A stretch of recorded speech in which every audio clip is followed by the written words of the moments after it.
संसार में श्री महाकाली का आविर्भाव हो चुका था और उनकी कृपा से पृथ्वी का निर्माण भी आरंभ हो चुका था, तो आपके द्वितीय महाविद्या रूप की आवश्यकता क्यों हुई? बस गणेश!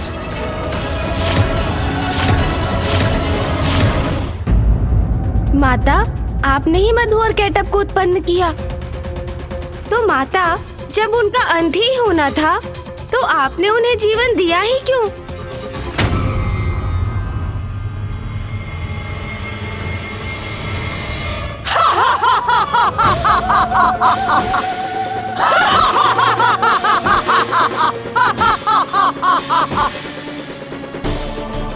माता, श्री महाकाली का यथार्थ तो भयभीत करने वाला है।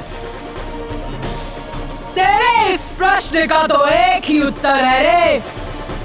मैं जो भी करती हूँ उसका एक बड़ा कारण होता है। मधु और केटप का अंत इसीलिए होना था क्योंकि उनके अंत से एक नवीन आरंभ होना था। नवीन आरंभ? कैसा नवीन आरंभ?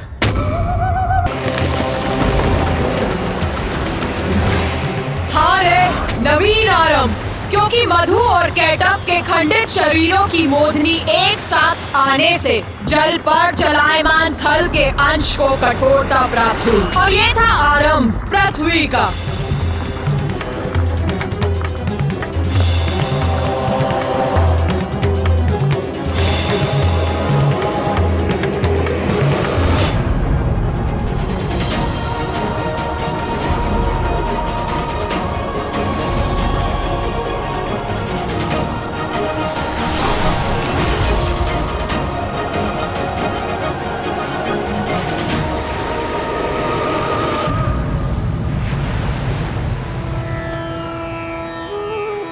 प्रणाम। आपका कोटि कोटि धन्यवाद नारायण। आपके ही कारण मधु और केटप के शरीर के मेदिनी से मेरी सतह कठोर हुई है। अब इस पे सृष्टि संभव हो सकेगी। देवी पृथ्वी, धन्यवाद मेरा नहीं, देवी महाकाली का कीजिए, जिनकी लीला से मधु और केटप उत्पन्न हुए और मैंने उनका अंत किया। मैं तो मात्र उनकी लीला में सहायक था। सृष्टि का पुनः निर्माण उन्हीं की लीला का परिणाम है।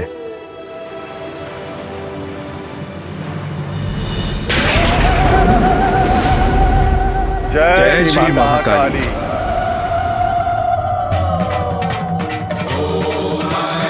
हम कृतार्थ हुए माता, आपकी अद्भुत लीला की और आपकी लीला के परिणाम स्वरूप सृष्टि के पुनर्निर्माण की कथा सुनकर। हाँ माँ, हम धन्य हुए। आपकी लीला की कथा सुनने का अवसर जो प्राप्त हुआ हमें, और उससे भी बड़ा सौभाग्य तो ये था कि ये कथा हमें साक्षात आपके श्रीमुख से सुनने का अवसर प्राप्त हुआ। अपनी ही लीला की कथा सुनाकर आपने हमें कृतार्थ कर दिया माता। किंतु हमें यह भी बताइए माता कि आपके देवी श्री महाकाली रूप की कृपा से हम भक्तों को कैसा सुफल प्राप्त होता है? मैं जब श्री महाकाली रूप में अवतरित होती हूँ तो उस समय महादेव महाकाल रूप में मेरे साथ होते हैं। मेरे इस रूप की आराधना से मेरे भक्तों को जीवन के सभी सुख और भोग के सभी साधन प्राप्त होते हैं और उनकी समस्त धर्मोचित मनोकामनाएं पूर्ण होती हैं और उनके जीवन के उपरांत उन्हें मोक्ष प्राप्त होता है। माँ प्रणाम। माँ श्री महाकाली।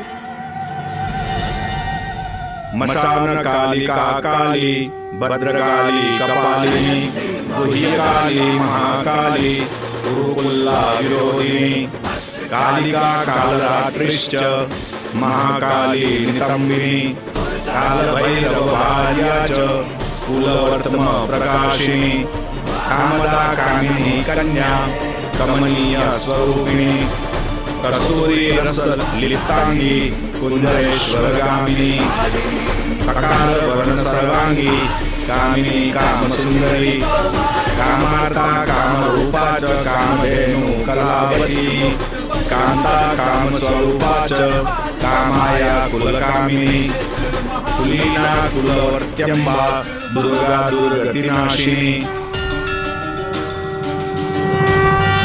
प्रथम महाविद्या काली के रूप की कथा अनंत है, इसीलिए अब मैं उसे विराम देती हूँ और अपनी द्वितीय महाविद्या के विषय में बताती हूँ। द्वितीय महाविद्या माता? गणेश, अपने प्रश्नों पर थोड़ा नियंत्रण रखो। कदाचित माता क्रोधित हो रही हैं।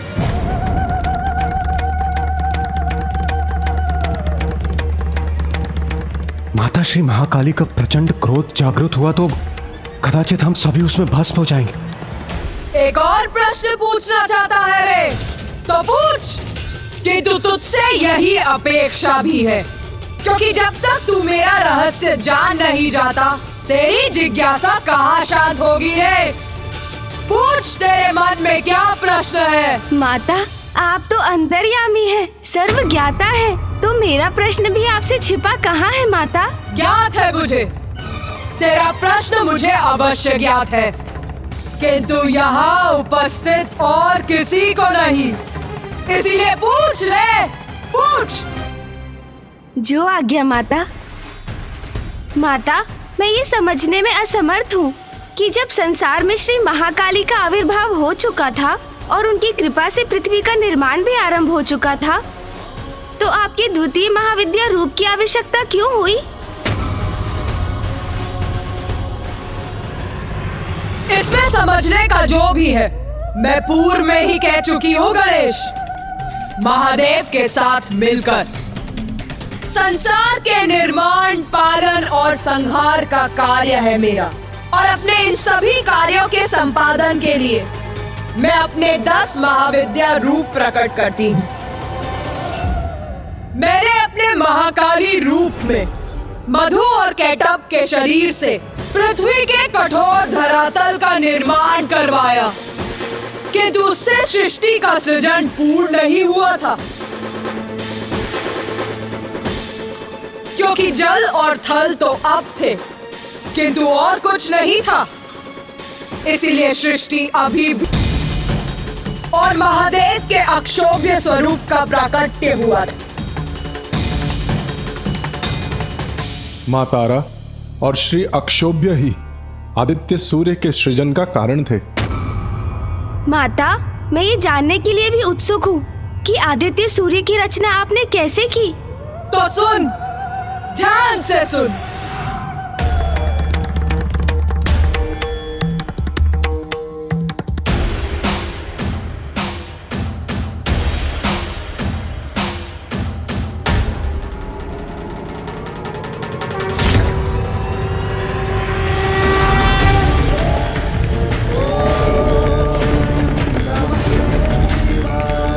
जिसके टकराव से और ऊर्जा पिंडों की संख्या में और वृद्धि के साथ उनका जुड़ाव आरंभ हुआ, और तब जल के भीतर निरंतर बढ़ती ऊर्जा के केंद्र आदित्य सूर्य का आकार दिखाई देने लगा।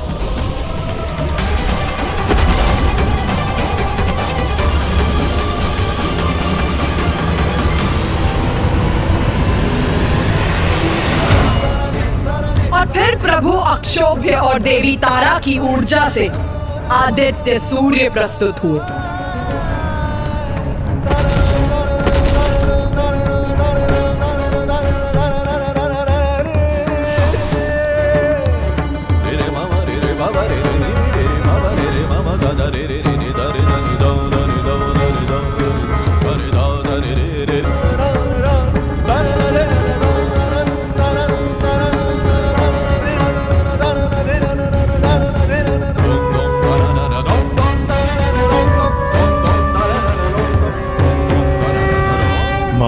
प्रभु अक्षोभ्य, आपसे जीवन पाकर मैं कृतार्थ हुआ। मुझे उत्पन्न करने के लिए आपका कोटि कोटि धन्यवाद। मैंने पृथ्वी पर जीवन का संचार करने के लिए आपको जन्म दिया है।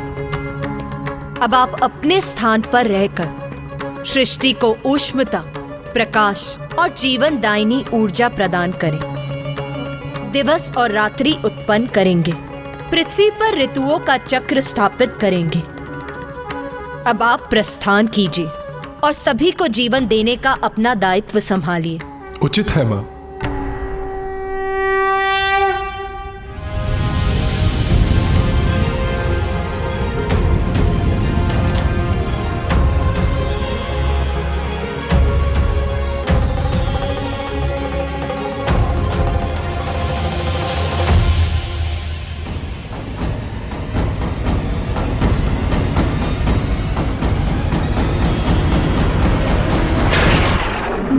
सूर्य देव से ही संसार में प्राण शक्ति उत्पन्न हुई, जिससे प्राणियों का जीवन आरंभ हुआ, और ये सभी आपकी ही लीला से संभव हो सका है माँ। उत्तम, अति उत्तम। ये प्रथम बार है गणेश जब तूने प्रश्न नहीं पूछा, स्वयं उत्तर दिया है रे। किंतु माँ, मेरे प्रश्न अभी समाप्त नहीं हुए। ज्ञात है मुझे, ज्ञात है। पूछ, पूछ रे। माता, हमें बताइए ना, आपकी द्वितीय महाविद्या स्वरूपनी देवी श्री तारा के नाम का क्या अर्थ है? क्या रहस्य है इसके पीछे माँ? तारा आदित्य सूर्य को उत्पन्न करने और उन्हें उनका दायित्व समझाने के बाद आपको उनके केंद्र में स्थित रहने की क्या आवश्यकता है? क्योंकि सूर्य की शक्ति का स्रोत मैं ही हूँ रे। माता, ये तो मेरा सौभाग्य है कि आपने अपनी कथा सुनाकर और अपने भव्य और दिव्य दर्शन देकर मुझे कृतार्थ कर दिया माता। पृथ्वी देवी और आदित्य सूर्य के उत्पन्न होने पर भी सृष्टि अपूर्ण क्यों थी माता? तेरी दृष्टि में ही तेरे प्रश्न का उत्तर निहित है रे। देख, देख अपने चारों ओर तुझे क्या दिखाई दे रहा है रे।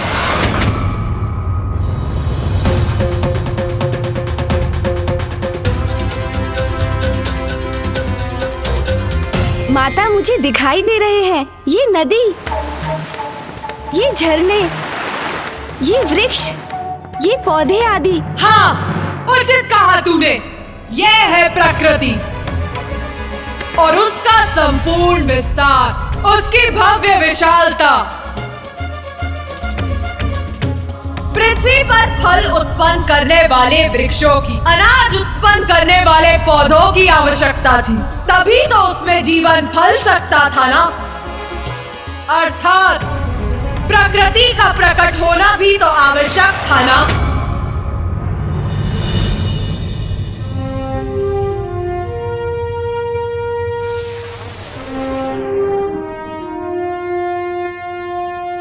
प्रिय, अब सृष्टि के विकास का समय आ गया है। जीवन के संचार के लिए पृथ्वी को प्रकृति की आवश्यकता है।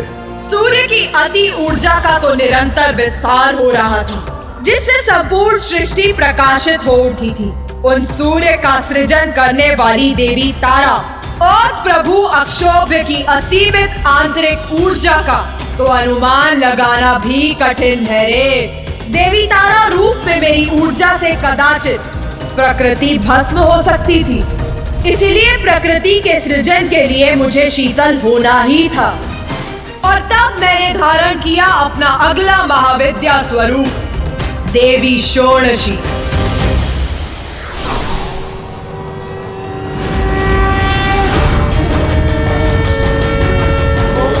और तब महादेव ने लिया पंचवक्त्र शिव का रूप। इस रूप में महादेव के 5 मुखों के नाम हैं: तत्पुरुष, सद्योजात, वामदेव, अघोर और ईशान।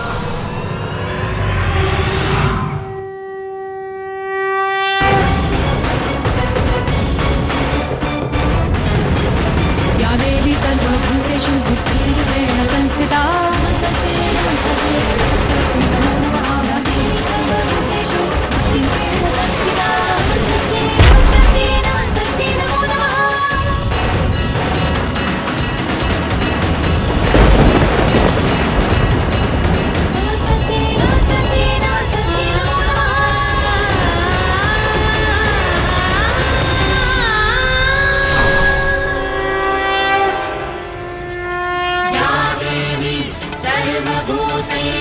शक्तिरूपेण संस्थिता नमस्तस्यै नमस्तस्यै नमस्तस्यै। फिर देवी षोडशी की हथेली से एक जल की बूंद पृथ्वी पर गिरी।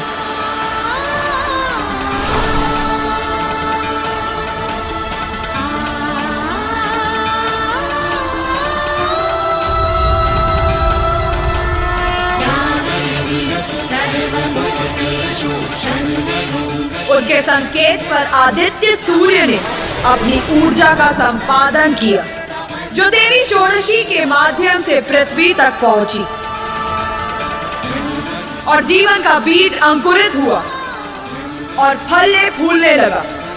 फिर उनकी कृपा से और उनकी निगरानी में प्रकृति का विस्तार हुआ।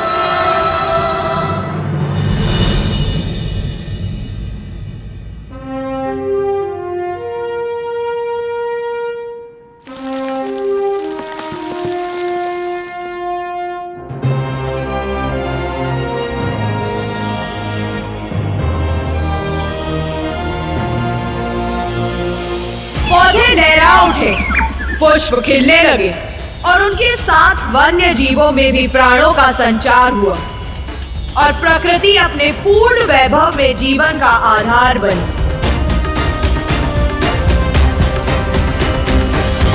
इस प्रकार मेरी महाविद्या के तृतीय देवी षोडशी के स्वरूप में मैंने और महादेव ने पृथ्वी पर प्रकृति को आरंभित रूप दिया।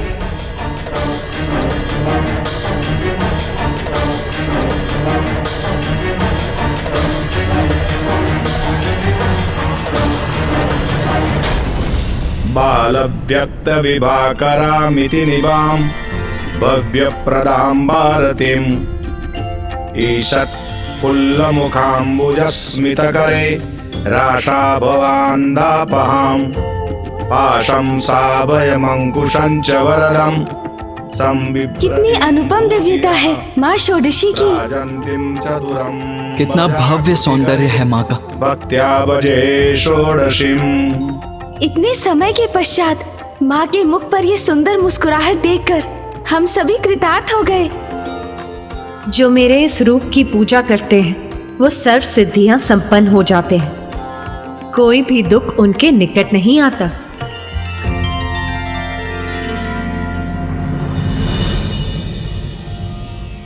बालव्यक्त विभाकरामिति निवाम भव्यप्रदां भारतीम् ईषत् फुल्लमुखाम्बुजस्मितकरे राशाभवान्दापहाम् पाशं साभयमङ्कुशं च वरदम् संबिभ्रतिं भूतिदा व्राजन्तीं चतुरं वजाकृतिकरे भक्त्या भजे षोडशीम्।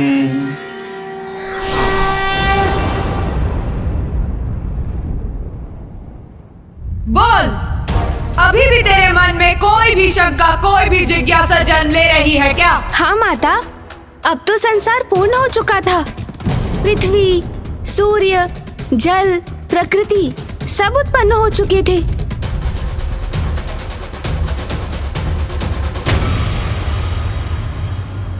अपना प्रश्न अधूरा मत छोड़ गणेश, जो भी मन में है व्यक्त कर। पूछ पूछ पूछ रे, क्या पूछना चाहता है? माता, ब्रह्मदेव, नारायण, महादेव, पृथ्वी माता, सूर्य देव सब आपकी ही लीला से उत्पन्न हुए हैं, किंतु देवगण जैसे देवराज इंद्र, अग्निदेव, वायुदेव, वरुण देव और ऋषिगण जैसे ऋषि दुर्वासा, ऋषि मार्कंडे, इनका अस्तित्व कैसे प्रकट हुआ माता? बुद्धि में तो तू श्रेष्ठ है गणेश, प्रश्न भी तू उत्तम ही पूछता है रे।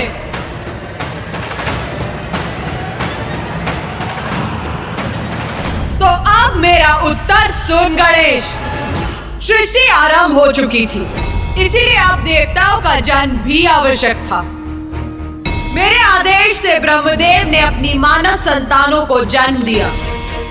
धर्म, रुद्र, सनत, सनातन, भृगु, मरीचि, अत्रि, अंगिरस, अंगिरा, पुलस्त्य, क्रतु, कश्यप, सनत कुमार, रुद्धि, प्रताप, वशिष्ठ एवं नारद की उत्पत्ति के बाद ब्रह्मदेव के द्वारा बहिर्षद, अग्निश्वात, कव्यात, आज्यप, सुकालीन, उपहुत और दिव्य नामक पृथगणों का भी प्रादुर्भाव हुआ और फिर उसने अपने बाएं अंगूठे से दक्ष को जन्म दिया।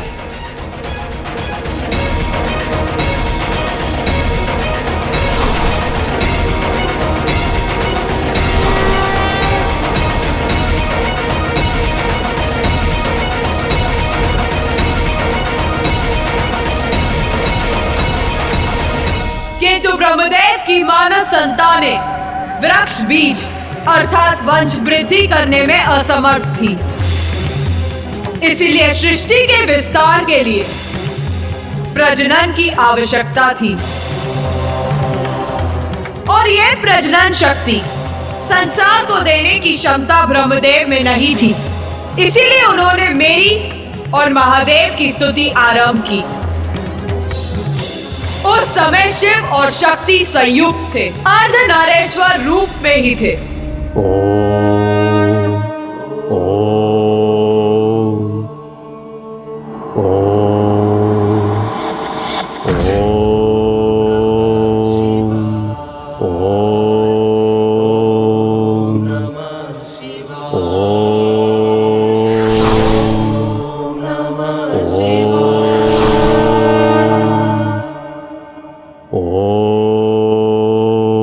ब्रह्मदेव, हम आपकी स्तुति से प्रसन्न हुए।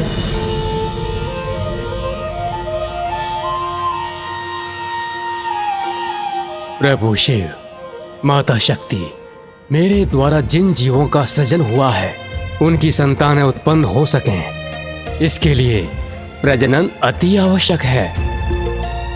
पर यह तभी संभव है जब प्रकृति शिव से पृथक हो और ऐसे स्त्री पुरुष का जन्म हो जिनसे मैथुनी शक्ति का आरंभ हो सके।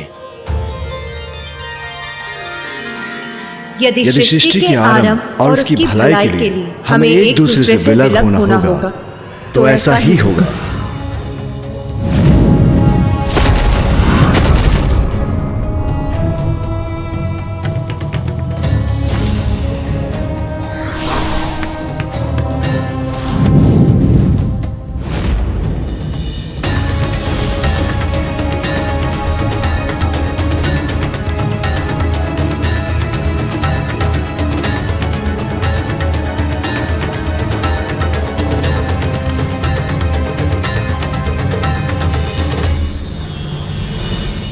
ब्रह्मदेव की प्रार्थना से शिव और शक्ति एक दूसरे से विलग हो गए और उनसे एक पुरुष और स्त्री का जन्म हुआ। उसमें जो पुरुष उत्पन्न हुए थे वो मनु थे और स्त्री थी शत्रुपा।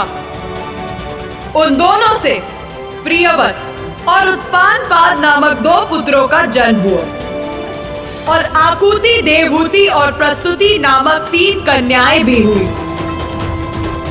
और फिर उनकी इन संतानों का विवाह ब्रह्मदेव की मानस संतानों से हुआ और उनसे मैथुनी सृष्टि अर्थात स्त्री पुरुष के मिलन द्वारा संतानों की उत्पत्ति की प्रक्रिया का आरंभ हुआ और सृष्टि का विस्तार होने लगा। दक्ष और प्रसूति से मैथुनी क्रिया द्वारा अनेकों संतानें उत्पन्न हुई, जिसमें से 13 कन्याओं का विवाह प्रजापति कश्यप के साथ हुआ।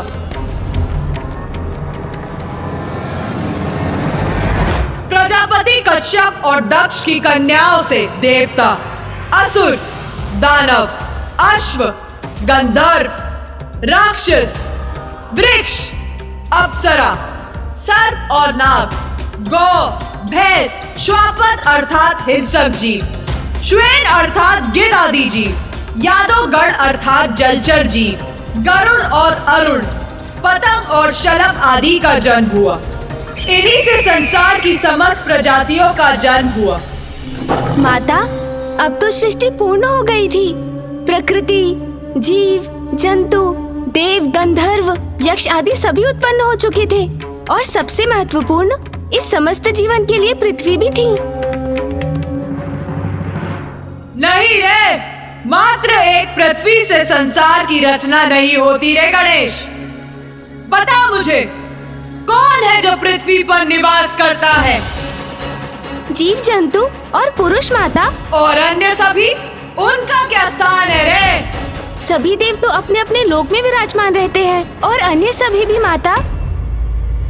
और अन्य सभी अपने अपने भुवन में रहते हैं और उन भुवनों की उत्पत्ति के लिए मेरी चतुर्थ महाविद्या स्वरूप देवी भुवनेश्वरी की कथा मैं अब कहूंगी। देवी भुवनेश्वरी?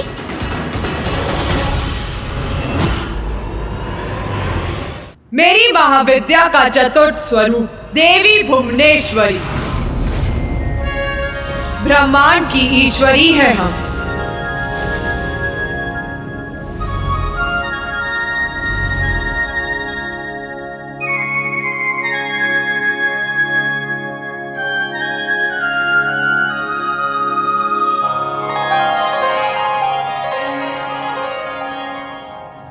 संपूर्ण ब्रह्मांड की हम ही जन्मदाता हैं। ब्रह्मांड हमसे ही उत्पन्न होता है और अंततः मुझ में ही समाहित होता है। मैं ही उसकी रक्षा करती हूँ। जब मैं अपने भुवनेश्वरी रूप में प्रकट होती तो महादेव अपना त्रयंबक रूप धारण करते हैं।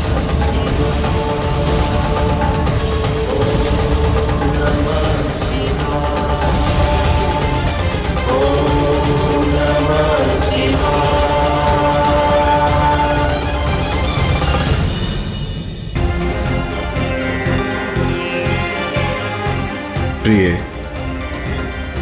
अभी समय आ गया है।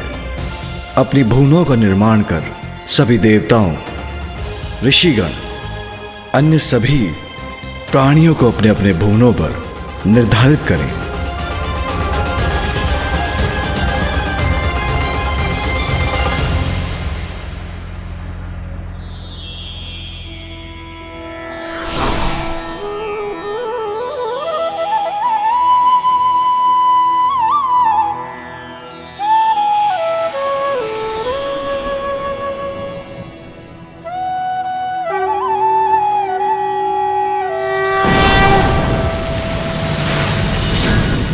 इन्हें भुवनों के क्रम में ब्रह्मदेव जहां निवास करते उस सत्य लोक का आविर्भाव हुआ। ये समस्त लोकों में सर्वोच्च लोक है, जहां के वासी जन्म और मरण के चक्र से मुक्त है। फिर तप लोक प्रस्तुत हुआ, जहां शरीर रहित पुण्य आत्माओं का वास है। जो इस लोक में वास करते हैं वो अपने सत्य लोक प्रस्थान की प्रतीक्षा में रहते हैं।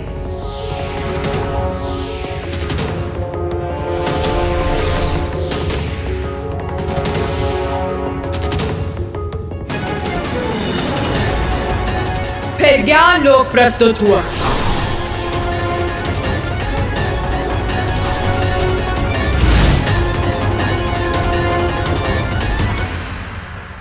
जहां जिज्ञासा से परिपूर्ण तपस्वी वास करते हैं।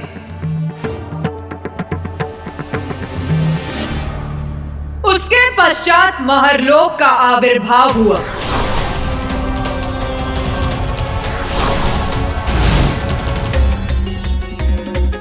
जहां तप की पराकाष्ठा के उपरांत ऋषियों मुनियों को स्थान प्राप्त होता है। जो ऋषि यहाँ निवास करते हैं उनकी शक्तियां देवताओं की शक्तियों के समान होती, इसीलिए इस लोक में सप्त ऋषियों का वास होता है। फिर इस कर्म में आनंद लोक अर्थात स्वर्ग लोक आता है।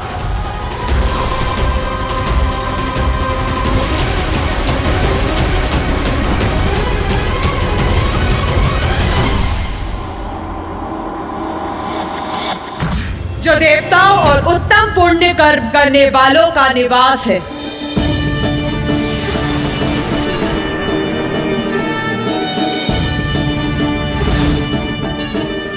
जिसके बाद भुवर लोक है, जहां सूर्य देव और अन्य नवग्रह स्थित हैं।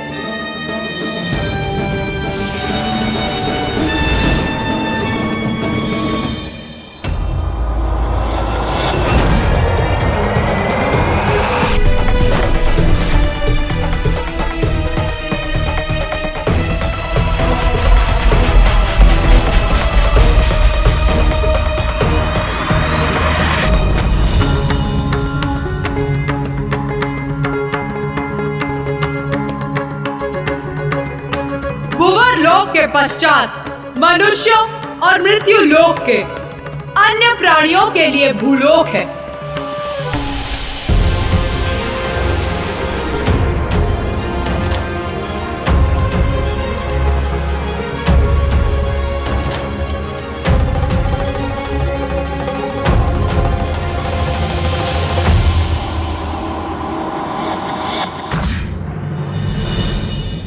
माता, आपने जितने भी लोगों का निर्माण किया वो तो सात्विक और सद्गुण स्वभाव के प्राणियों के लिए किया, किंतु उनका क्या?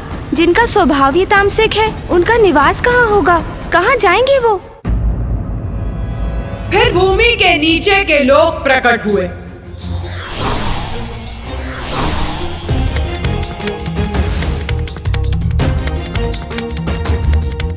इसमें सर्वप्रथम है अतल लोक।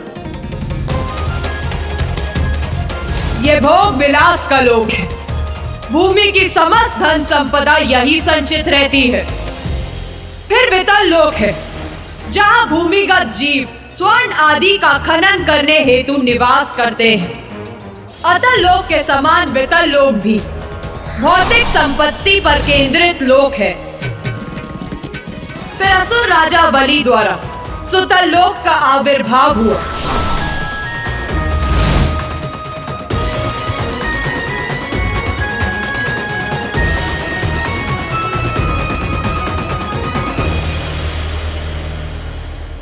फिर तलातल लोक की उत्पत्ति हुई। फिर उसके नीचे महातल उत्पन्न हुआ। यही नागलोक है,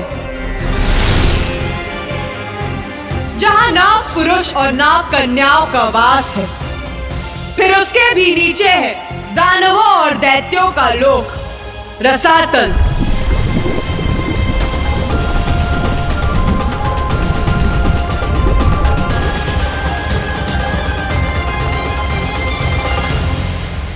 और सबसे नीचे पाताल लोक प्रकट हुआ, जहां नागराज वासुकी का निवास है।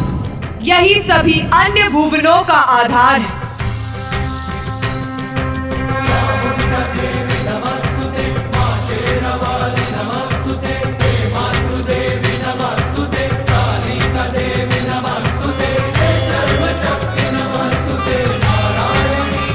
सब लोगों के बारे में तो हमें ज्ञात हो गया और सभी अपने अपने लोक में शांतिपूर्वक निवास भी करने लगे। तो फिर माता के अगले महाविद्या रूप का क्या उद्देश्य था?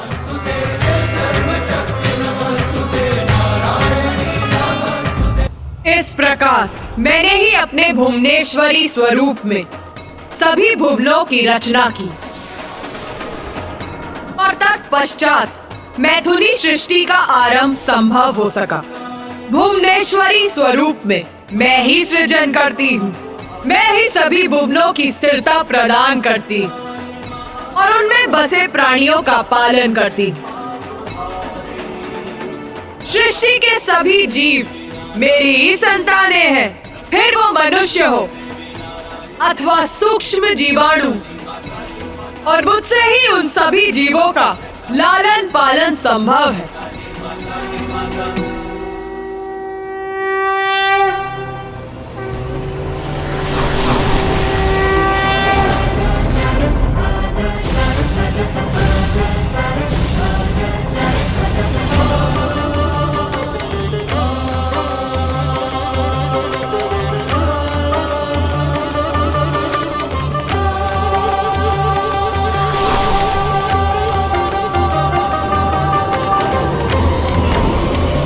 मेरे इस रूप की साधना करने वाले साधक को सर्व सांसारिक सुखों की प्राप्ति होती है।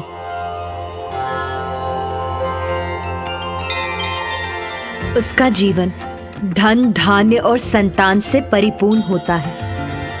धन, धान्य, वस्त्र आदि सभी प्रचुर मात्रा में प्राप्त होते हैं। मेरी भक्ति करने वाले भय से मुक्त होकर निर्भयता से अपना जीवन यापन करते हैं। मेरे इस रूप का बीज मंत्र ह्रीं में ही आधारित होता है और इस बीज मंत्र का जाप करने वाला भक्त स्वयं ईश्वर को प्राप्त कर लेता है।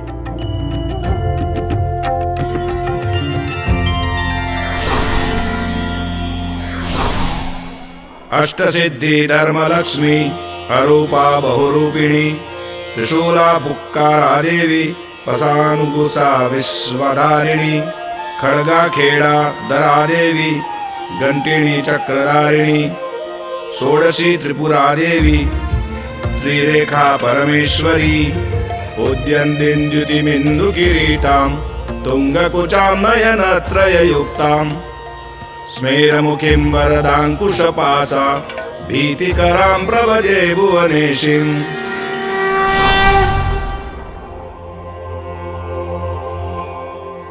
इस प्रकार संसार का निर्माण किया रे मैंने। त्रिगुणों पर ही आधारित था मेरे द्वारा रचित संसार का अस्तित्व,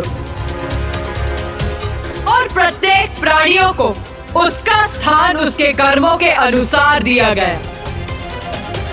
किंतु मेरे इस संसार में भी असंतुलन उत्पन्न हो ही गया।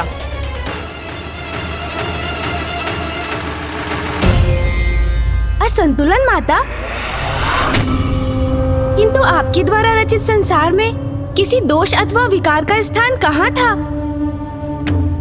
वो तो निर्विकार और दोष रहित होना चाहिए था। फिर उसमें असंतुलन आने की संभावना कहाँ थी माता? त्रिगुण अर्थात सतो, रजो और तमो, अर्थात सात्विक, राजसिक और तामसिक आधारभूत गुण थे मेरे संसार के। इसीलिए उसमें बसे प्राणियों में भी ये तीनों गुण प्रस्तुत थे। देवता, ऋषि मुनि, दिव्यात्मा, मनुष्य, निरी प्राणी, असुर, दानव, दैत्य सभी मेरे इसी संसार के वासी थे। इसीलिए असंतुलन का आरंभ तब हुआ जब तामसी प्रवृत्ति की अधिकता से प्रभावित असुरों की लालसा में वृद्धि होने लगी। वो अन्य लोगों को लालच की दृष्टि से देखने लगे, मुख्य रूप से पृथ्वी को।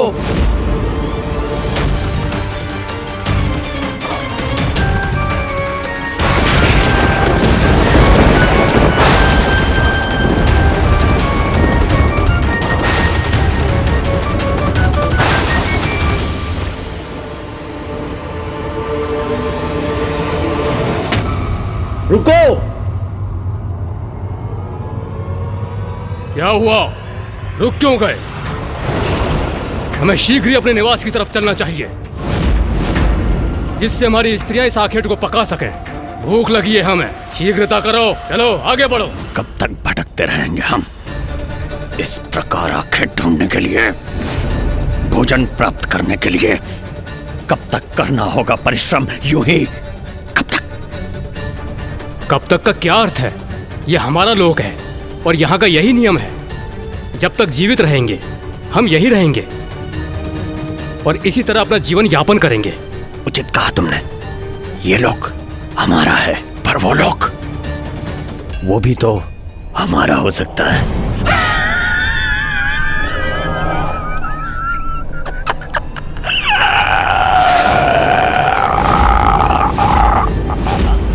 ये क्या कह रहे हो तुम? वो पृथ्वी लोक है, हम वहां नहीं जा सकते। हमारा वहां जाना निषेध है।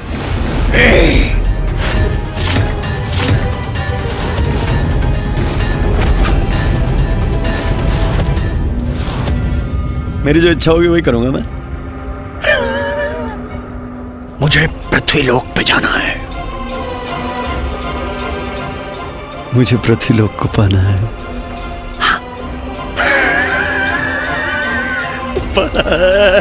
पाना।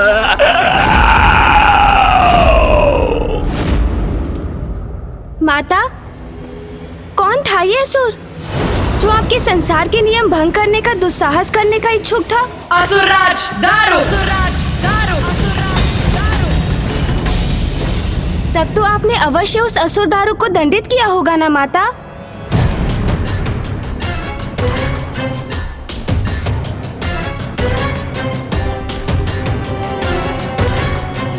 नहीं गणेश, मैंने उसकी रक्षा की। माँ ने रक्षा की उस दुष्ट असुर की? ये क्या कह रही हैं माता? उसे तो कठोर दंड का भागी होना चाहिए था।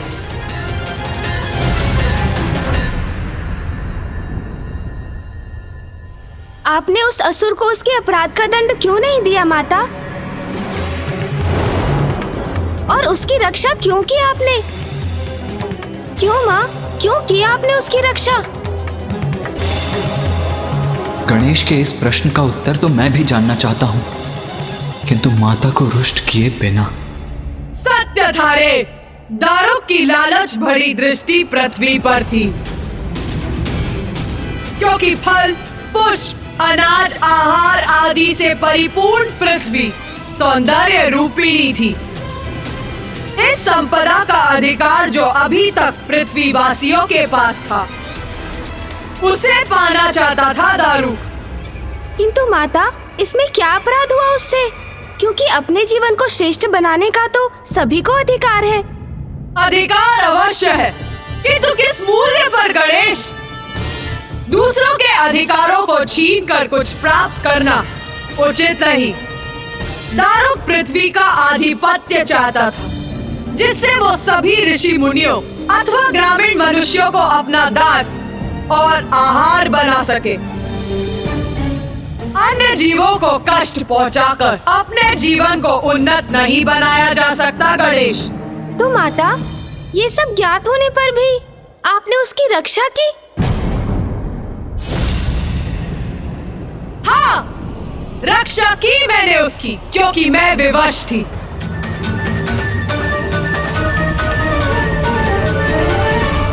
आप विवश थी माता? कैसे? इतनी सामर्थ्य किसमें है जो आपको विवश कर सके? क्या कारण था आपकी विवशता का माता?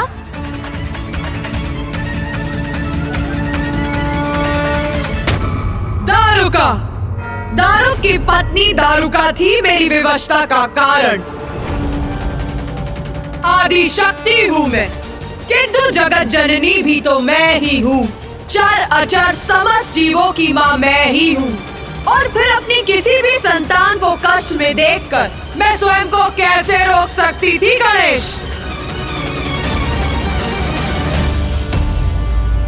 माता किस पीड़ा की बात कर रही है?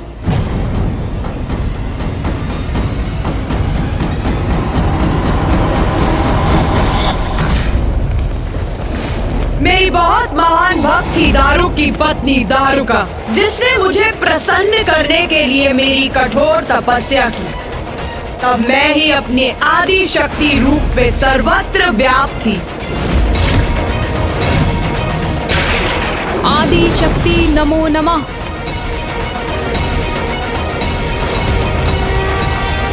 दर्शन दीजिए मुझे माता, दर्शन दीजिए।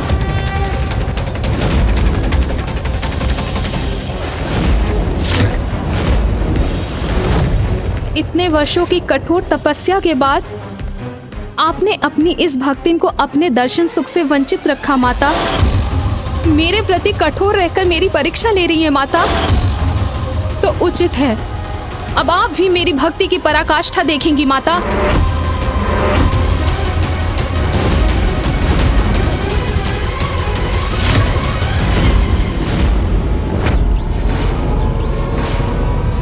आदि शक्ति नमो नमः। आदि शक्ति नमो नमः। आदि शक्ति नमो नमः। आदि शक्ति नमो नमः। आदि शक्ति नमो नमः। आसुरी थी दारुका, तामसी प्रवृत्ति का प्रभाव था उस पर, इसीलिए उसने कठोरतम भक्ति मार्ग अपनाया था। शक्ति नमो नमः। स्वयं को कष्ट पहुंचा रही थी वो। आदि शक्ति मुझे नमो उसके नमः। तप से विवश होकर उसे दर्शन देने के लिए उसके समक्ष प्रकट होना पड़ा। पुत्री दारुका, पुत्री दारुका, पुत्री दारुका। माता,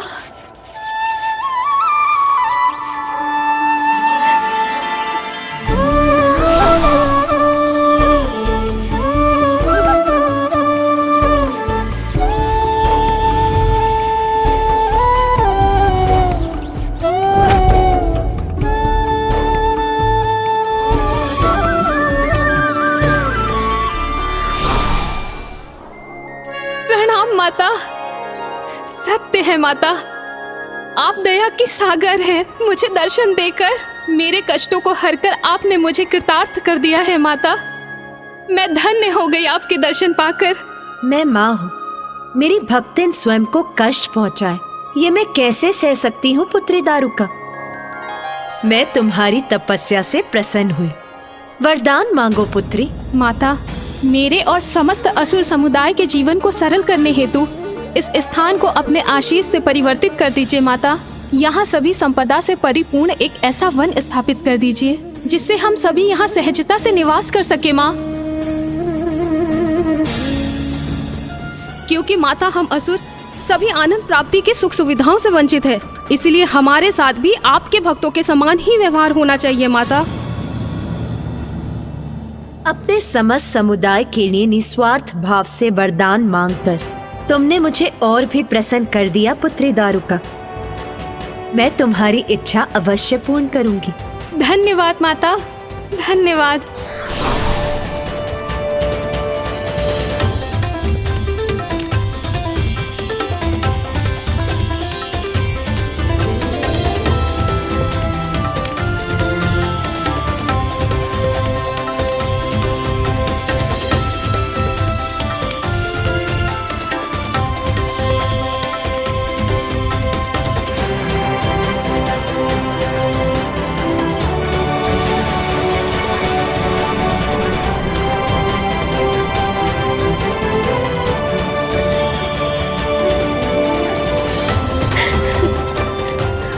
माता,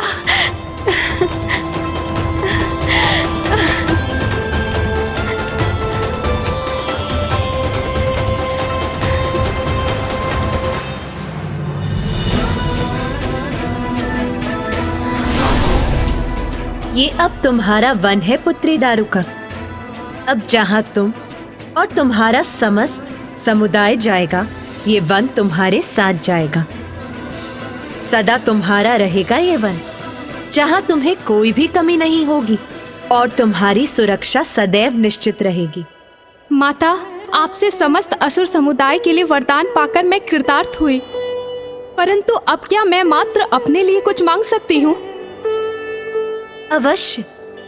अपने लिए क्या मांगने की इच्छा है तुम्हारी पुत्री? माता, मुझे वरदान दीजिए कि मुझे आपकी शक्ति का अभयदान सदैव प्राप्त होता रहे और मुझ पर कोई भी संकट छाए तो सदैव आप मेरी रक्षा करने आए। इसके लिए तुम्हें वरदान मांगने की कोई आवश्यकता नहीं। अपने भक्तों के लिए मैं सदैव रक्षा कवच बनकर प्रस्तुत होती हूँ, इसीलिए जो तुमने मांगा वो मैंने दिया। आपको कोटि कोटि धन्यवाद माता, आपको कोटि कोटि धन्यवाद। तथास्तु। कल्याण हो पुत्री।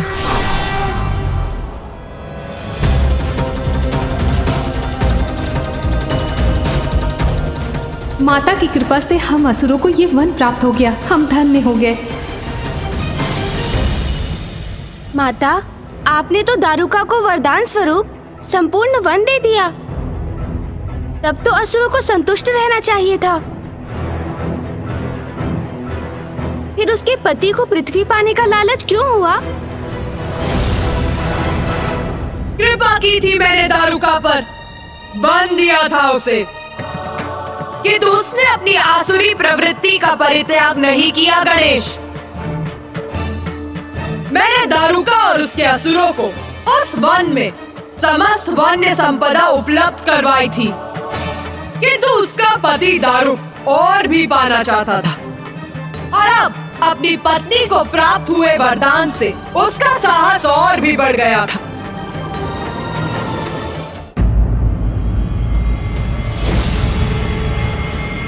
तू क्यों विचार मग्न खड़ा है रे? तेरा अनुजी प्रश्न पे प्रश्न पूछकर अपनी जिज्ञासा शांत कर रहा है। पूछ रे, तेरे मन में क्या प्रश्न है? पूछ, संकोच मत कर।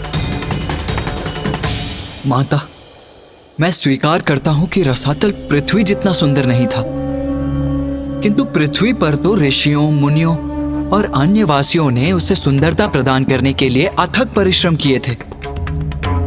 भूमि को जोतकर उस पर अनाज की उपज उत्पन्न की थी, अपने लोक कल्याण के लिए यज्ञ किए थे। इसीलिए मैं ये नहीं समझ पा रहा हूं माता कि जब आपने दारुका को उसका वन दे ही दिया था तो असुरों ने रसातल को पृथ्वी के समान बनाने का प्रयास क्यों नहीं किया? ये तामसी प्रवृत्ति का परिणाम है जो उससे प्रभावित होता है। वो ये मानने लगता है कि जब सब कुछ छीन कर प्राप्त किया जा सकता है तो उसके लिए परिश्रम की क्या आवश्यकता है। और वही किया उस दुष्ट दारुक ने भी।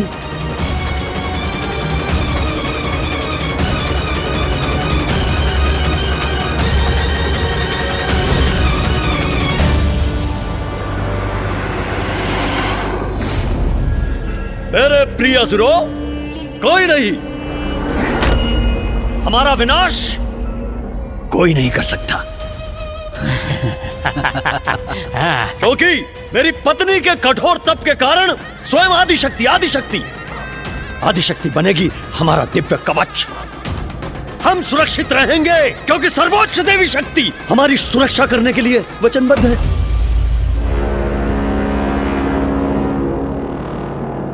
किंतु असुर श्रेष्ठ, हमें पृथ्वी पर आक्रमण करने की आवश्यकता क्या है? हमारे पास भी तो यह सारी संपदा है। अवश्य है, किंतु सोचो, क्या ये मात्र एक वन हमारी संपूर्ण असुर जाति के लिए पर्याप्त है? मेरी पत्नी ने इतने कष्ट उठाकर घोर तप किया, आदिशक्ति ने उसे क्या दिया? ये एक वन, जिस वन में हम अपना भोजन जुटाने के लिए संपूर्ण जीवन आखेट करते रहे, विवश होते रहे, श्रम करते रहे। क्यों?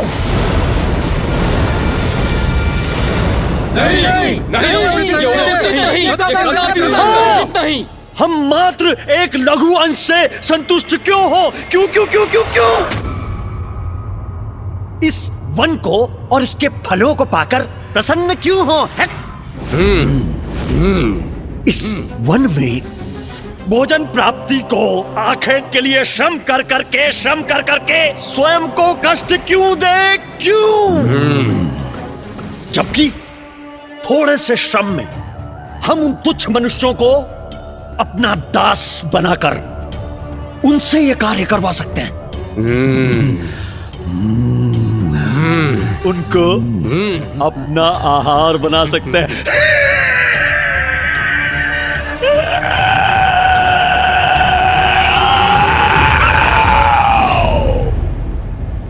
असुर श्रेष्ठ दारुक उचित कह रहे हैं। हम पृथ्वी पर आक्रमण करेंगे। आक्रमण करेंगे पृथ्वी पर। हम पृथ्वी को अपना बनाएंगे। हम दास बनाएंगे उन्हें अपना, आहार बनाएंगे उन्हें अपना।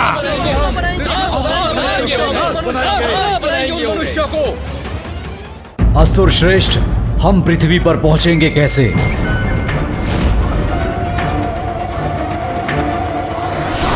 उसकी चिंता आप मत कीजिए स्वामी।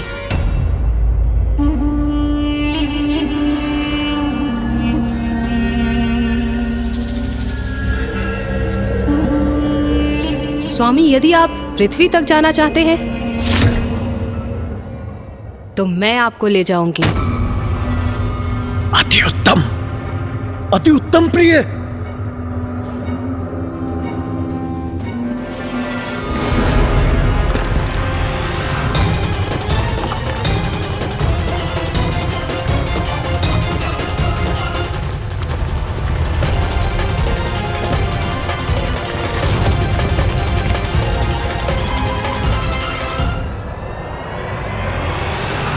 माता के वरदान का अनुचित लाभ उठाना कहीं पृथ्वीवासियों को संकट में ना डाल दे।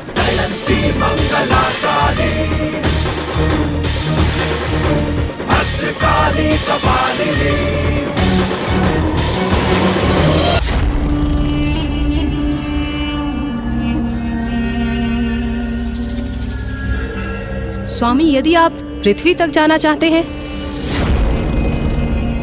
तो मैं आपको ले जाऊंगी। अति उत्तम प्रिय। प्रिय, शीघ्र करो ये कार्य। अब प्रतीक्षा उचित नहीं है, है? नहीं है, प्रतीक्षा उचित नहीं है।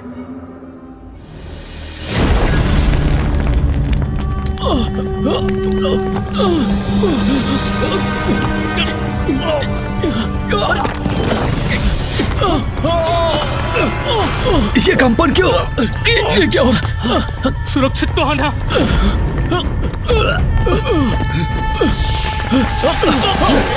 ये कंपन कैसा आश्चर्य, हम ऊपर उठ रहे हैं। देवी दारुका हमें ऊपर ले जा रही है।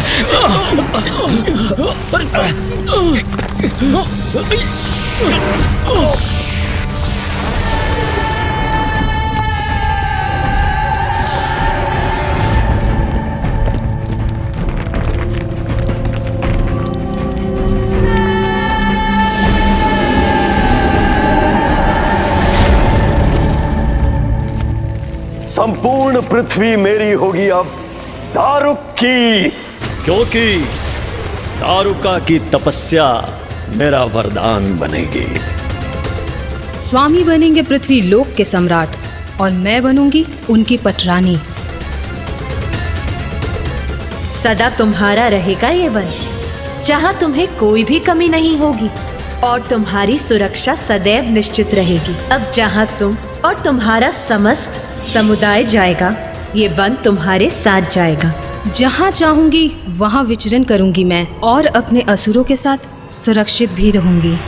पृथ्वीवासियों तैयार हो जाओ, क्योंकि पृथ्वी पर आ रहा हूं अब मैं दारुक।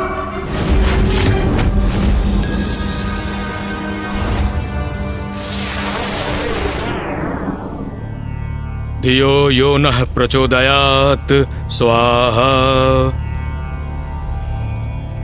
स्वाहा स्वाहा स्वाहा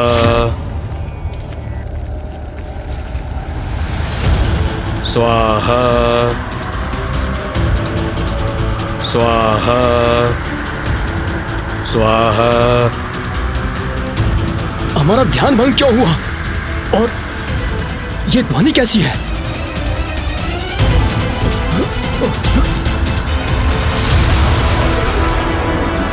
वो आकाश में क्या है?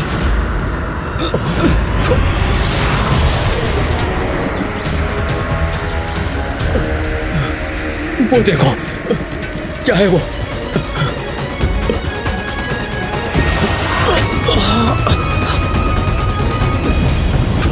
हमारे हवन की अग्नि शांत कैसे हो गई?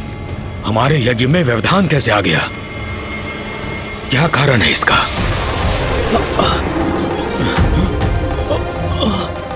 क्या हुआ? क्या हुआ? यह आकाश मार्ग से क्या बढ़ा रहा है हमारी ओर?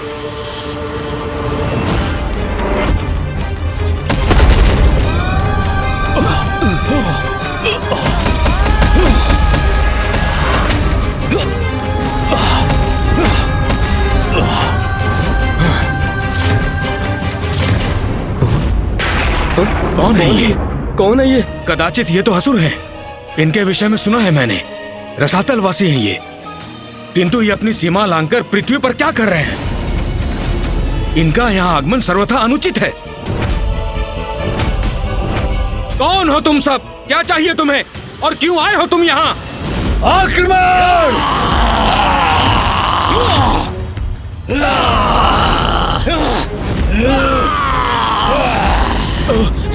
इन असुरों के आक्रमण से अपनी रक्षा कैसे करें बचाएं स्वयं को?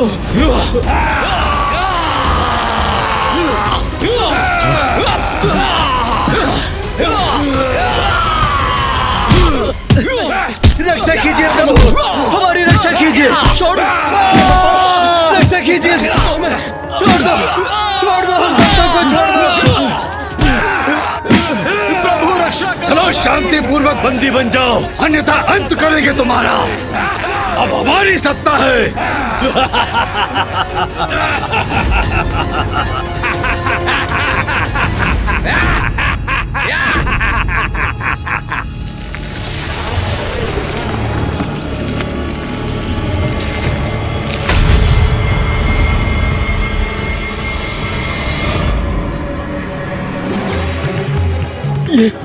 ये वन क्यों है यहाँ?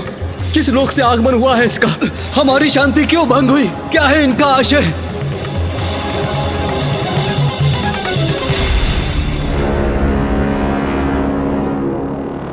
तुम्हारे सभी प्रश्नों का उत्तर मैं हूं। मैं तुम्हारा स्वामी दारुक।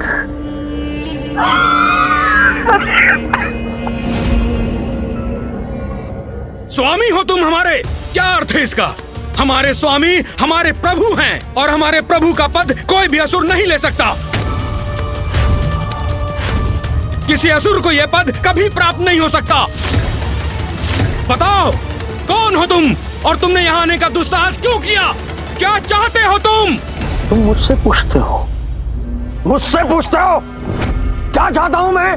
अरे ऋषि मुनि होना, ज्ञानी होना, कैसे मूर्खतापूर्ण सवाल करते हो? क्या चाहता हूं मैं पृथ्वी चाहता हूं, पृथ्वी चाहता हूं मैं, पृथ्वी चाहता हूं मैं, पृथ्वी चाहता हूं मैं, समझ लिया? यह अनुचित है। मां भुवनेश्वरी ने सभी प्राणियों को उनकी प्रवृत्ति के अनुसार लोक निर्धारित किए हैं। मूर्ख ऋषि, हमारी यही प्रवृत्ति है छीनने की।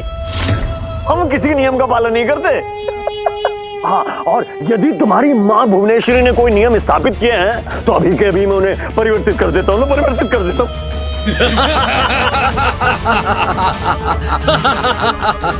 जाओ मेरे असुरों, इन युवा ग्रामीणों और ऋषियों को अपना आहार बनाओ, और जो बचेंगे वो हमारी सेवा करेंगे, हमारे सेवक बनेंगे। अरे यहाँ बैठे देख क्या रहे हो? जाओ, आज तुम्हारा भोज है, इनका आहार करो, अपनी भूख मिटाओ।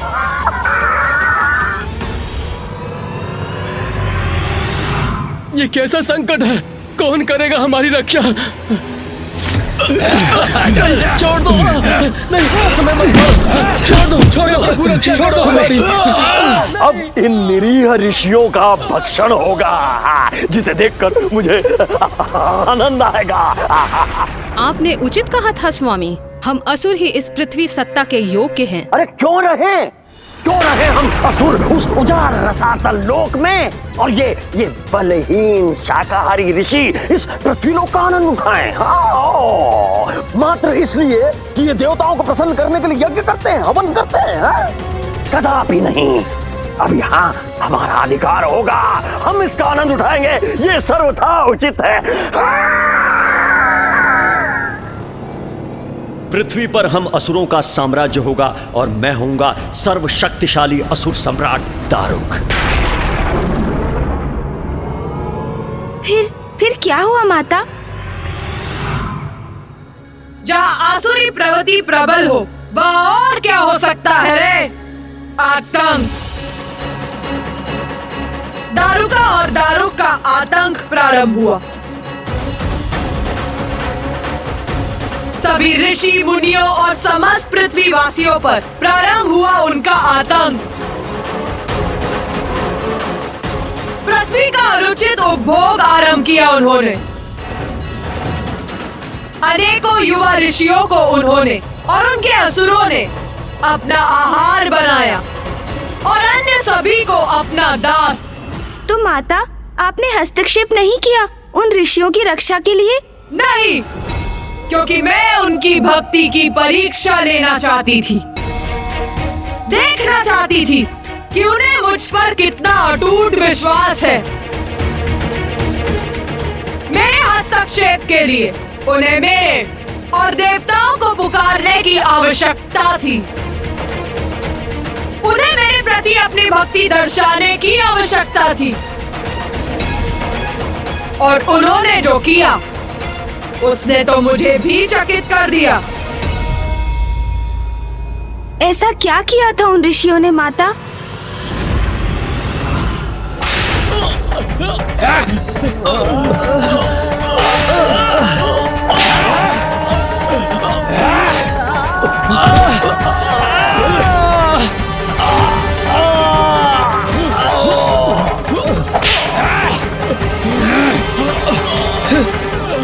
प्रभु रक्षा करो,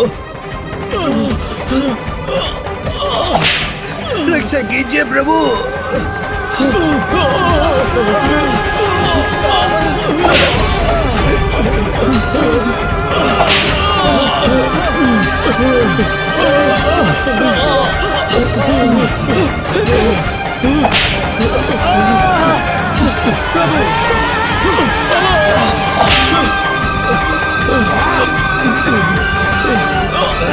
इधर चलो इसके।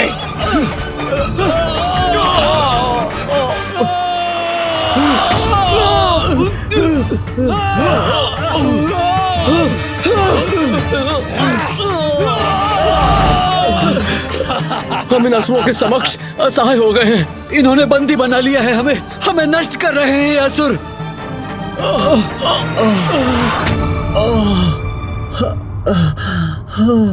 असुर श्रेष्ठ, हमारे असुर 4 दिशाओं में फैल गए हैं। पृथ्वी के कोने कोने में जाकर ऋषियों, मुनियों और मनुष्यों को बंदी बना रहे हैं।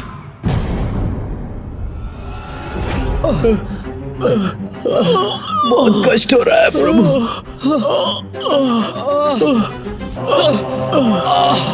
प्रभु,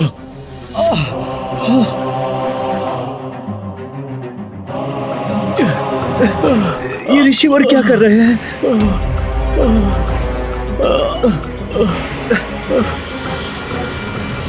ये आप क्या कर रहे हैं ऋषिवर? यज्ञ। जब हम सर्व संपन्न थे तो कोई कष्ट नहीं था हमें। ईश्वर की कृपा बनी हुई थी हम पर, क्योंकि हम यज्ञ करते थे। परिस्थिति चाहे अनुकूल हो या प्रतिकूल, हमें अपने कर्तव्यों का परित्याग नहीं करना चाहिए। हम अपना कर्तव्य अवश्य निभाएंगे। किंतु ऋषिवर, हमारे पास हवन के लिए ना कोई सामग्री है, ना घृत और ना ही हविष्य। हवन की अग्नि प्रज्वलित करने के लिए भी हमारे पास कोई शेष उपाय नहीं। ऐसे में हवन कैसे करेंगे हम? हमारे पास हमारा ज्ञान है, हमारे मंत्र शेष हैं। हम अपने मानस में यज्ञ कर सकते हैं। मानस यज्ञ क्रिया से।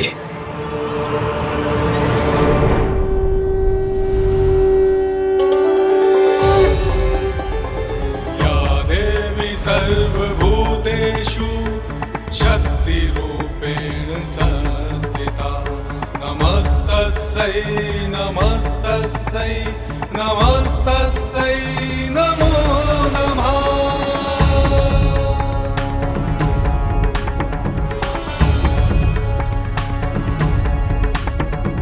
या देवी सर्वभूतेषु दयारूपेण संस्थिता, नमस्तस्यै नमस्तस्यै नमस्तस्यै नमो नमः।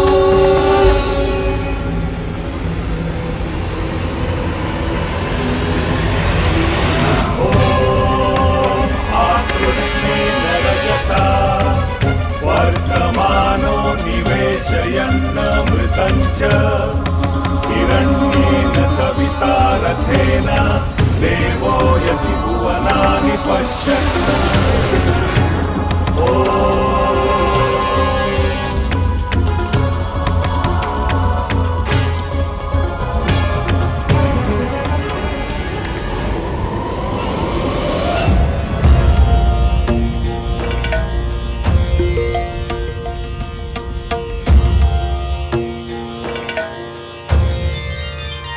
ऋषियों ने उस प्रतिकूल परिस्थिति में भी मानस यज्ञ क्रिया से यज्ञ की आहुति देकर अपनी भक्ति और श्रद्धा का परिचय दिया और उनकी प्रार्थना का स्वर देवताओं तक पहुंचा।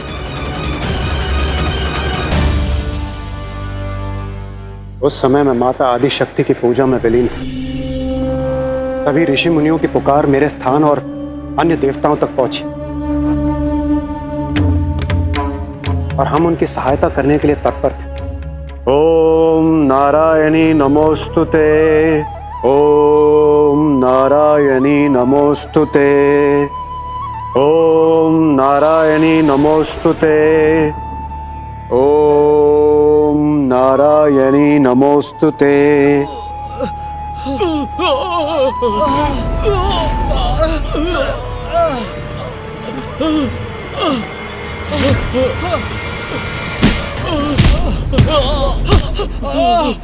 हे प्रभु, प्रभु,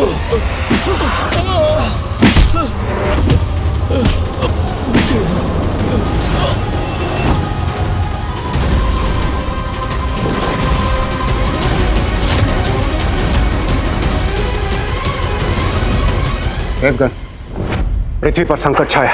हमें ऋषि मुनियों की रक्षा करने हेतु शीघ्र प्रस्थान करना चाहिए। हाँ इंद्रदेव, प्रतीत होता है ये दुष्ट दुराचारी असुर रसातल से पृथ्वीलोक पर पहुंचकर अपना अधिकार स्थापित करना चाहते हैं, जो हम कदापि नहीं होने देंगे।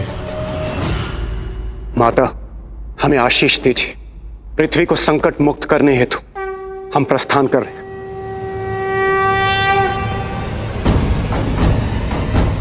चलिए देवगन।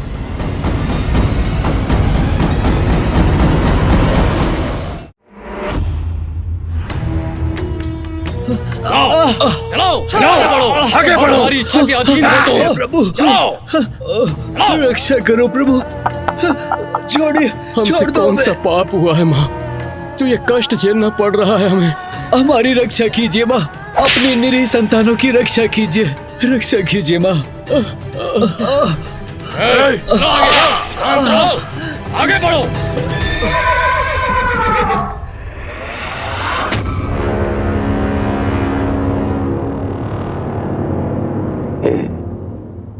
ये कैसी ध्वनि थी? हाँ?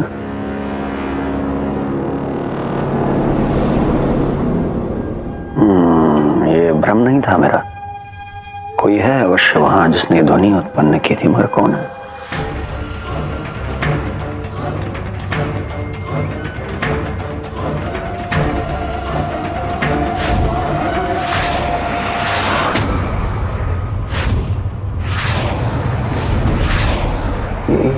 प्रकाश बिंदु यहां कैसे आ रहे हैं? हाँ?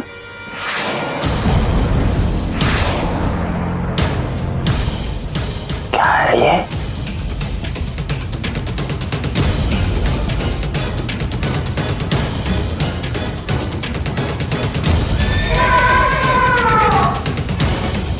ये कैसी ध्वनि है? लगता है आकाश मार्ग से कोई आ रहा है।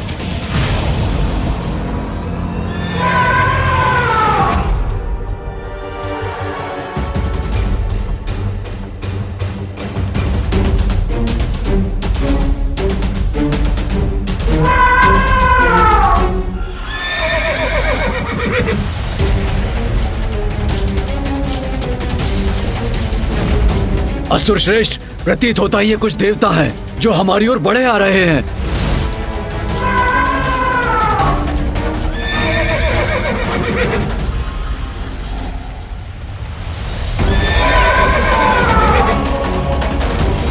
देवता?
तो इन सबको यहां बंदी बना रखा है। धृष्टता की पराकाष्ठा है ये।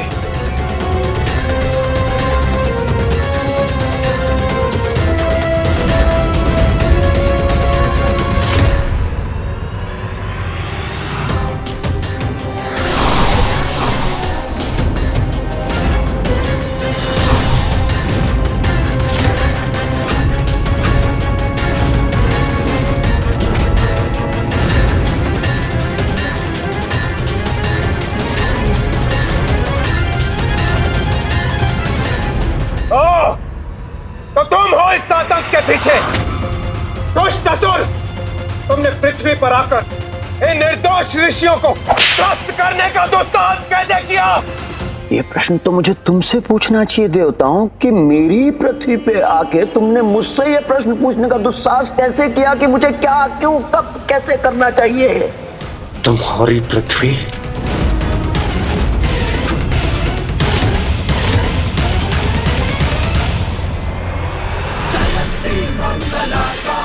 ये तो बड़ी ही अप्रिय स्थिति थी। एक और ऋषि मुनियों के लिए लड़ रहे देवता थे, तो दूसरी ओर माँ आदि शक्ति के वरदान से रक्षित असुर। विजय किसकी हुई, धर्म की या वचन की?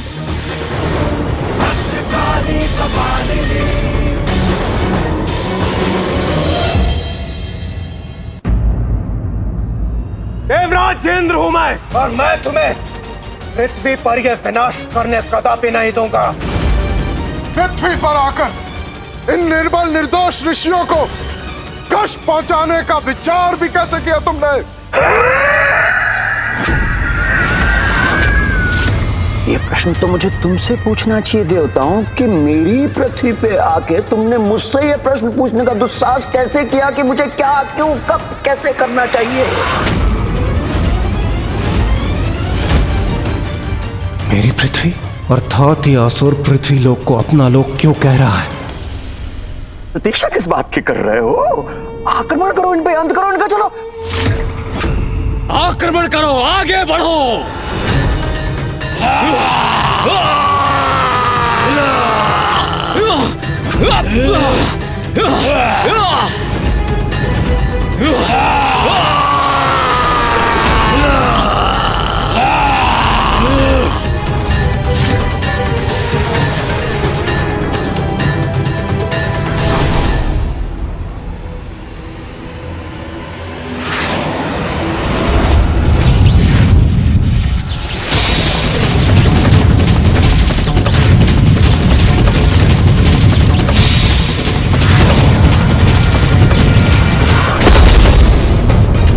ये कैसा विस्फोट हुआ वहां पर?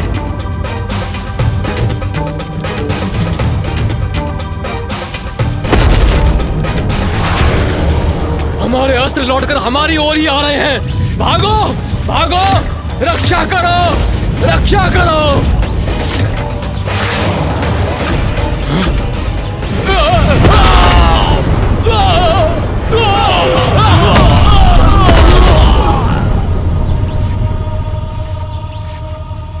मेरे असुरों को नष्ट कर रहे हैं देवता।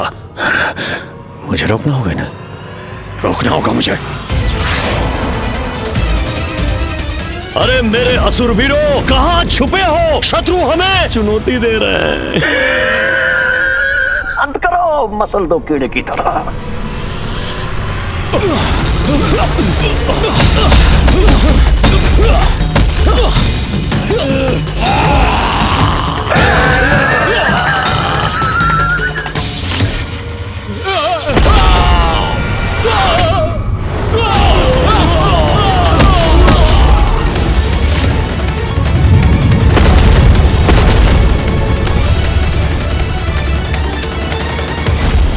शीघ्र शीघ्र शीघ्र इन देवताओं का कोई उपाय करना होगा मुझे।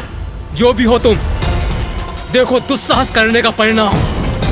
हम पृथ्वी पर और तुम्हें क्षति पहुंचाने नहीं देंगे। जिस प्रकार तुम यहाँ आए हो, उसी प्रकार अपने यहाँ से रसातल में असुर लोक में जाने पर विवश कर देंगे तुम्हें। देवताओं का इतना दुस्साहस, अवसर पाते ही दंड दूंगा मैं दूंगा, मैं दंड दूंगा। इन देवताओं से हमारी रक्षा करने में सक्षम तो एक ही शक्ति है।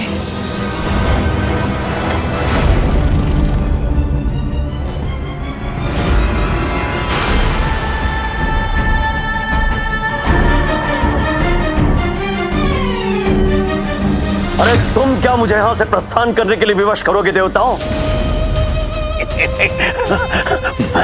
मैं तुम्हें विवश कर दूंगा यहां से भागने के लिए। देवताओं, इन्हीं ऋषि मुनियों के समान तुम्हें बंदी बनाऊंगा मैं। हाँ,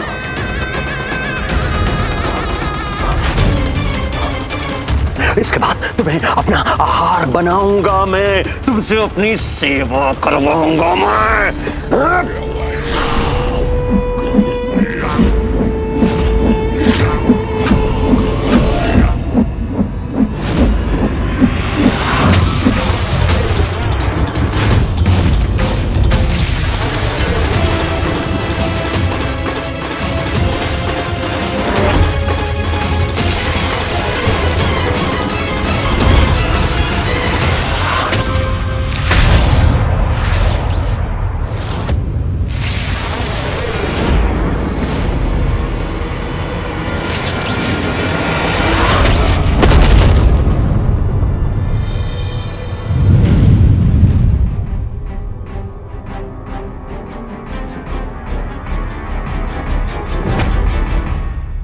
बंदी बनाओगे हम देवताओं को? इतना सामर्थ्य है तुम में? बस बहुत हुआ अब।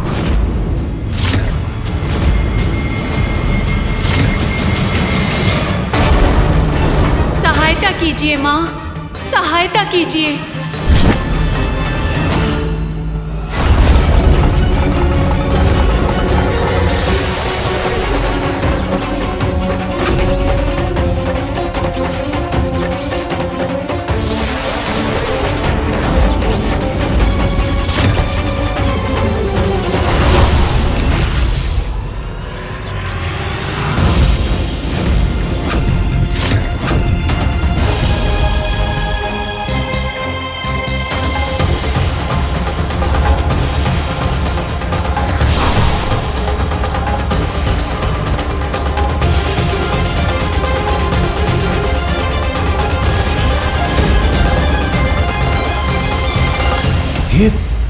ये क्या? देवी आदिशक्ति ये स्वयं प्रकट होकर इन असुरों की रक्षा कर रही है, किंतु ये हमारे अस्त्र प्रहार को रोक क्यों रही?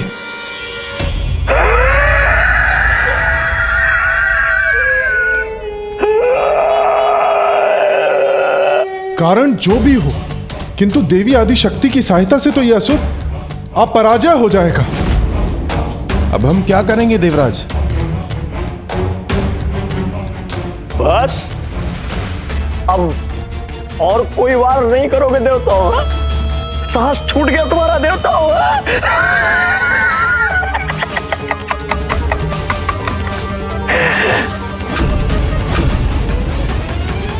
सुनो देवराज इंद्र, तुम मेरे स्वामी का परिचय पूछना चाहते थे ना?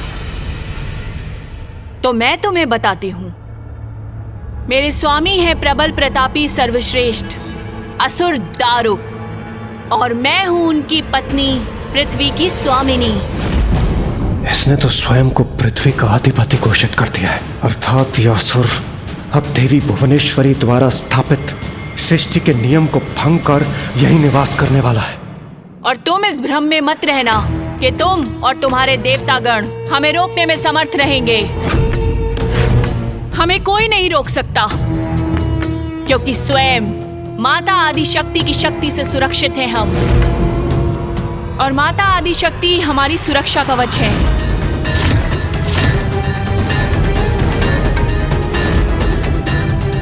माता आदिशक्ति इस असुरी का कवच बनी है। क्या हुआ देवराज? स्तब्ध रह गए? मस्तक हिल गया, पैरों तले पृथ्वी हिल गई। समझ में आ गया ना?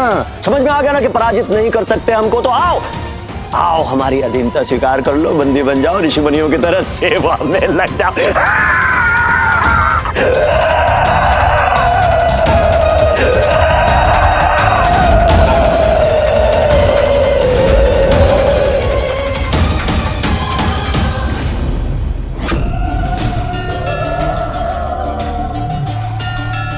माता आदिशक्ति की इच्छा का उल्लंघन हम कैसे कर सकते हैं? मैंने संसार की रचना की है, सभी का जन्म मुझसे ही हुआ है। मैं ही सबकी माता हूँ। सतो, रजो और तमो, इन सभी गुणों में मैं भेद नहीं करती, सबकी रक्षा करती हूँ मैं। दारुका तो माँ के कारण सुरक्षित थी, अर्थात उन असुरों को कोई क्षति भी नहीं पहुँचा सकता था। तो फिर उन असहाय ऋषियों की रक्षा का उपाय क्या था माता? पृथ्वी की रक्षा कौन करने वाला था? आप उन असुरों की कवच बन गई, तो फिर उन ऋषियों की रक्षा कैसे संभव थी?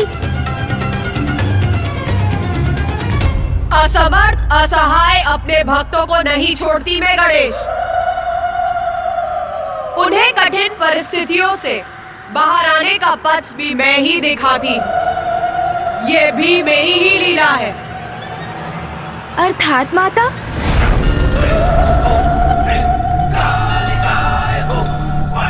माता की इच्छा है कि गणेश जी के इस प्रश्न का उत्तर मैं दूं। जो आ गया माता, ये सत्य है गणेश जी। जब माता आदिशक्ति दारुक और दारुका की रक्षा करने के लिए प्रस्तुत हुए तो हम सभी देवता सत्य में आ गए।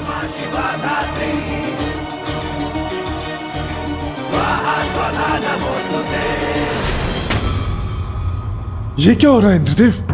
माता आदिशक्ति इन दुष्टों की रक्षा क्यों कर रही हैं? जब आदिशक्ति स्वयं इनकी सहायता कर रही हैं तो इनको पराजित कैसे करेंगे हम? देवगण, ये तो मेरी भी समझ के परे है, किंतु इसके पीछे जो भी कारण है, माता की इच्छा सर्वोपरि है। किंतु हमें माता के विरुद्ध गए बिना इन भक्तों की, इन निरीह धर्मपरायण शांति प्रिय ऋषि मुनियों की रक्षा करने हेतु शीघ्र प्रयास करने होंगे। क्या हुआ देवताओं, स्तब्ध रह गए ना? अब हमें पराजित करने का कोई उपाय नहीं सूझ रहा। अरे दारुका, हमारा ये ऐसा दाव है आदिशक्ति, जिनका कोई तोड़ नहीं है इनके पास। अरे हमें तृण मात्र भी क्षति नहीं पहुंचा सकते हैं देवता।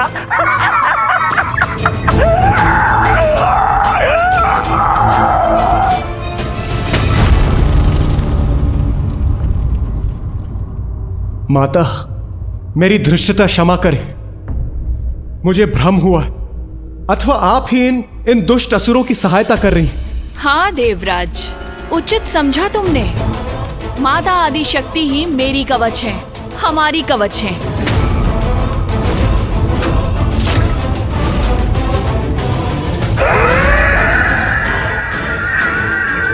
माता, इन दुष्टों की कुटिलता का परिणाम तो आपके समक्ष है। आप तो अंतर्यामी हो माता, आप इनकी मनसा जानती हैं। ये समस्त पृथ्वीलोक पर असुर साम्राज्य स्थापित करना चाहते हैं। ये तो आपके ही द्वारा माता भुवनेश्वरी रूप के द्वारा स्थापित किए गए नियमों के विपरीत है। और माता मात्र नियम भंग नहीं किए इन्होंने, निर्बल, निर्दोष, असहाय ऋषि मुनियों को भी पीड़ित कर रहे हैं। ये आपकी कैसी लीला है माता?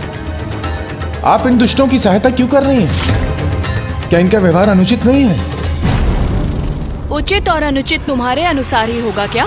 देवलोक भी तुम्हारा, पृथ्वीलोक भी तुम्हारी, ऋषि यज्ञ करें तुम्हारे और पूजा भी तुम्हारी हो, और यज्ञ का हविष्य भी तुम्हें ही प्राप्त हो, और माता आदिशक्ति की कृपा भी तुम पर ही बरसे। नहीं, ऐसा नहीं होगा। मैं भी माता की भक्त हूँ और मैंने भी कठोर तपस्या की है, और अब हम असुरगण इस तपस्या का फल भोगेंगे। पृथ्वी के अब समस्त सुख हमारे होंगे, स्वयं वचन दिया है माता ने हमें। अब माता ही हमारी रक्षा कवच बनेंगी, फिर इन ऋषियों के साथ हम कुछ भी करें, तुम्हारा इस पृथ्वी पर कोई अधिकार नहीं, इसलिए जाओ यहाँ से। इसका इतना दुस्साहस! सुना नहीं? जाओ यहाँ से। दारुका, दारुका, दारुका, रुको, रुको, रुको। नहीं प्रिय, ऐसा नहीं कहते। ऐसे कैसे चले जाएंगे ये? आक्रमण करने आए हैं हम पे, परंतु हैं तो हमारे अतिथि।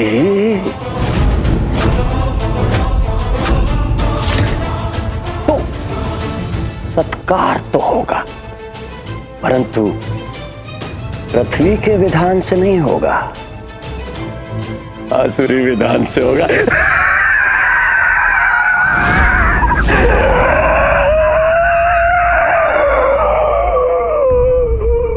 अवश्य, वही उचित स्वागत होगा इन देवताओं का।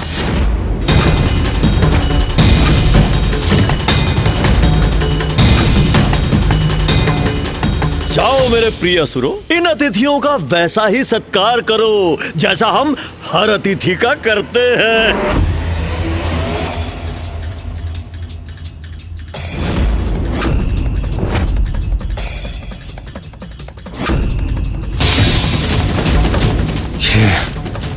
ये असुर हमारी ओर क्यों बढ़ रहे हैं?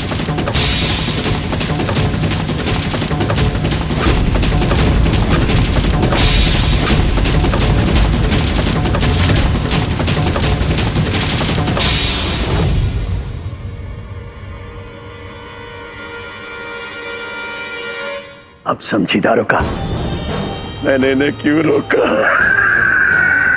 हाँ स्वामी, अब तो और भी आनंद आएगा हमें।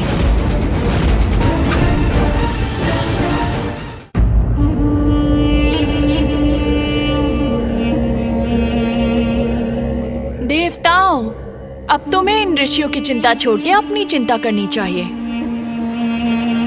मेरे प्रिय असुरों, इन बिन बुलाए अतिथियों का सत्कार आरंभ हो।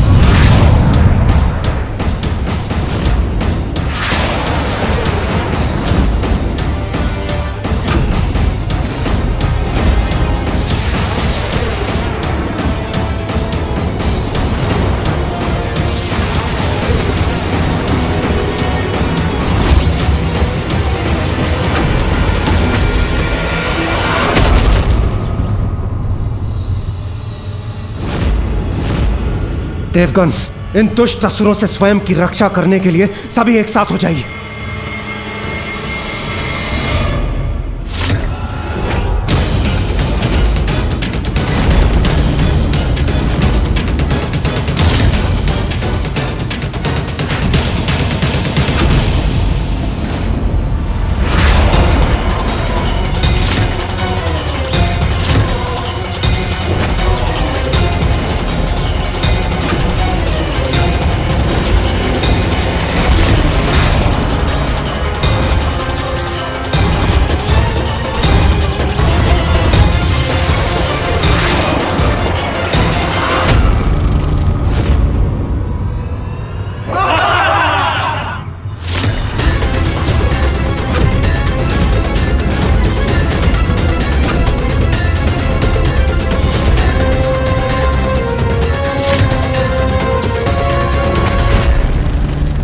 ये क्या? हमारा प्रहार तो व्यर्थ हो गया। स्वयं माता आदिशक्ति इन असुरों की रक्षा कर रही है।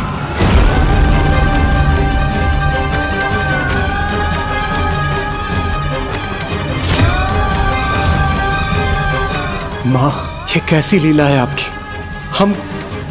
हम अपना दायित्व निभाने में असमर्थ हो गए। हमें इन असुरों से मुक्ति का मार्ग सुझाइए माता। क्या हुआ इंद्र? अभी से साहस छूट गया तुम्हारा?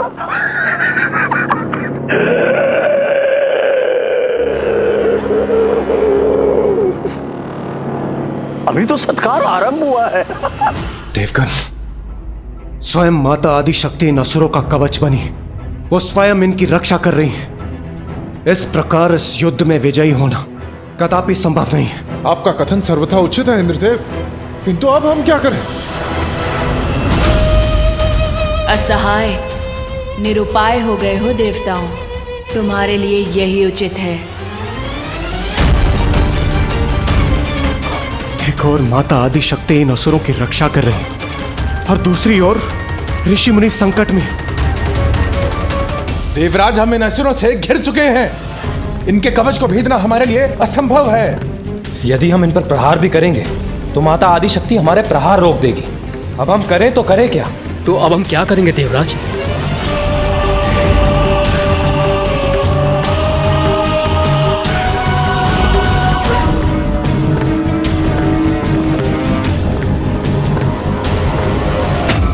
देवगण, परिस्थिति जो भी हो, हमें अपना धर्म निभाना ही होगा। हम इस प्रकार इन असहाय ऋषियों पर होते आतंक को देखकर खड़े नहीं रह सकते।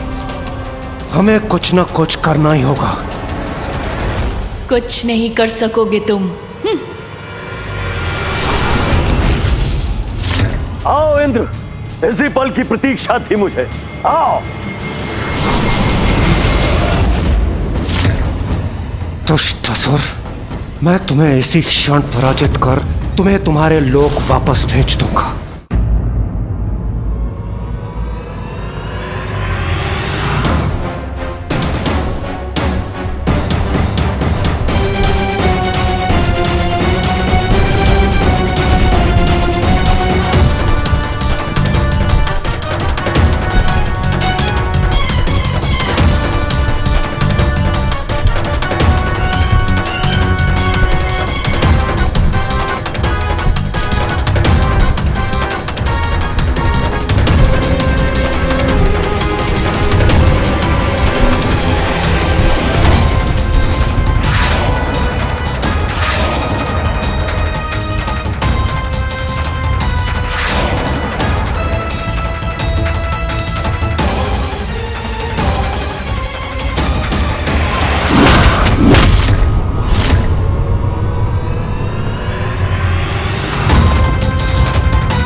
देवगण तो निसहाय ऋषि मुनियों की रक्षा करने आए थे।